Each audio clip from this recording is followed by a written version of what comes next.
义务役开放爱做一档哦，明年就要开始，国防部嘛已经准备好势。其中哦，针对8礼拜的新兵训练，结婚的时就要进行3天2夜正式行军，野外宿营。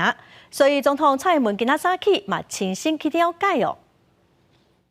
我们评定他们合格的方式，主要是看他们团队的默契，以及他们操作在各种地形地物是否利用稳当的姿势跟。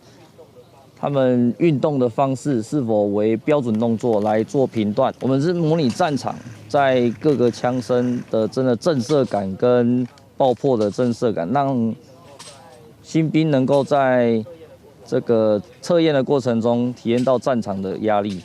我也要告诉大家，各位的经验都是我们未来调整训练课程的重要的参考。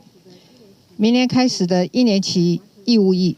在完成入伍的训练之后呢，将分发到部队进行驻地、基地及联合演训的训练。明年开始哦，就要做一档的兵。总统蔡英文今仔早起去成功岭来了解新兵训练准备的状况。总统表示讲，4个月军事训练的课程哦，国防部参考世界各国的训练，会来加强正伤救护、架射击跟课程，买来增加战术行军跟野外生活的训练。未来哦，新兵训练所落部队，再过来进行驻地、基地跟联合演训。